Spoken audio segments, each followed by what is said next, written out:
Maybe I'm crazy. Maybe it's because I grew up watching professional wrestling and I enjoy a good promo as much as just about anybody. But I kind of do like it when different brands and companies take sort of subtle, playful jabs at their competitors. Now, I don't mean like truly going for the throat and just being vicious, but if it's done in a way that's kind of amusing and kind of playful and tongue in cheek, I really do tend to enjoy that. And Google, I was going to say appears to have done that, but that's not true. They have, I think, quite objectively done exactly that. They posted this video a day ago, 6.6 million views later. Google Pixel 10 soon. This is a little teaser for the Pixel 10, but it's more than just that. Let's watch the video. If you buy a new phone because of a feature that's coming soon, but it's been coming soon for a full year, you could change your definition of soon, or you could just change your phone.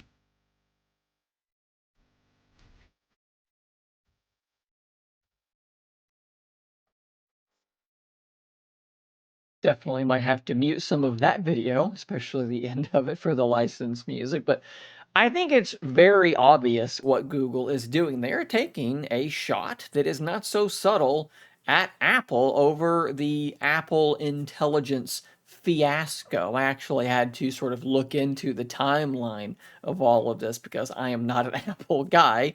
But apparently, all the way back in 2024, WWDC 2024, they announced this new AI powered Siri that I actually thought looked pretty cool. It was supposed to come with iOS 18 later on that same year, 2024. Obviously, that has not happened. It is August of 2025, and now they are saying that the full feature set should come out sometime in 2026. Now, they have included some AI features like the writing tools and image playground, but the more advanced Siri features that you've seen other OEMs sort of already doing, things like Gemini, that is still not coming. So we have Google here taking a pretty obvious shot at them, saying if you're buying a phone based on features that are coming soon, but they've been coming soon for over a year, maybe you should buy a different phone.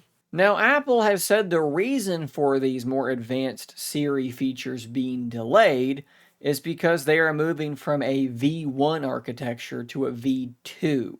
And what this says to me is, quite obviously, they announced a bunch of features way too early. I think that they had some fear of being left behind, even more so than they already were, when it comes to these AI features. They were seeing what Google was doing, iterating and releasing products rapidly. And look, a little bit of a knock against Google. They do have a tendency to release things that maybe aren't fully baked, and then you go, this isn't so good. And then you check back 3 or 4 months later, and it's actually quite good now, but maybe that initial bitter taste puts some people off. Apple doesn't want to do that. But if that's the case, then you shouldn't have announced the stuff if it wasn't ready. You can't kind of have it both ways. You can't say it's coming way before it's ready, like Google might, but then not ship anything for well over a year. It's going to be close to 2 years by the time this stuff actually comes out. And that is absolutely something that I think is going to have a negative impact on people's perspectives, their opinions about Apple. Now, to be fair to Apple, it's not like Google hasn't done something kind of similar. Back at Google I/O 2023, when they announced the Pixel 8, they announced as a couple of big, like, headlining features, Video Boost and Zoom Enhance. And when the device actually launched, the devices, those features were not there. Now, Video Boost did not have a very long delay. It showed up, I think, just like a few months later. But Zoom Enhance did not arrive for a full year. It dropped right around the same time that the Pixel 9 was dropping. So that is an instance where Google did the exact same thing. Now, the difference here, I think, is scale. Okay, these were two features. One came pretty soon, which is fairly normal for Google. The other one took longer than I think they expected, but it was just one feature. This isn't an entire suite of features that completely like change how like a fundamental aspect of your phone works, like Siri. This is, I think, a much larger scale. But Google is guilty of announcing things that aren't ready and having long delays too. Just, again, not on the same scale. And like I said earlier, Google is much more willing to just ship a somewhat half-baked product and basically use us all as beta testers and slowly fix said half-baked product in real time in front of us all, which is something that Apple just does not seem like they want to do, at least not nearly as much as Google does.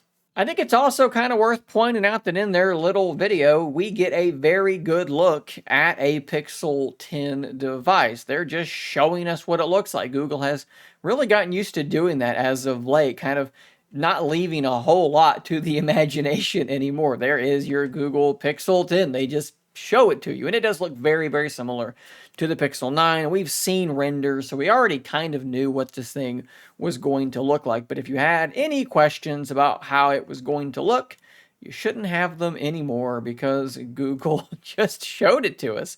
And this does appear to be in that new moonstone color, which I guess they really like because they're replacing the white color, if I'm not mistaken. I think they're replacing the white color with it, especially on the Fold models where it's only this in sort of a yellowy greenish jade color, which I'm not super duper fond of, but I digress. Here is your Google Pixel 10. They just went ahead and acknowledged it and showed us the device. And like I said at the end of the video, August the 20th is the date when they're going to fully unveil these devices. So make sure you're subscribed to the channel because, of course, we're going to be talking about that. We may or may not be live alongside their event. I haven't decided if I want to do that just yet, but we might be. Bare minimum, I'm going to be breaking it down and telling you what you need to know about these devices. So guys, thanks for watching. Subscribe for more content just like this, and until next time, stay nerdy, my friends.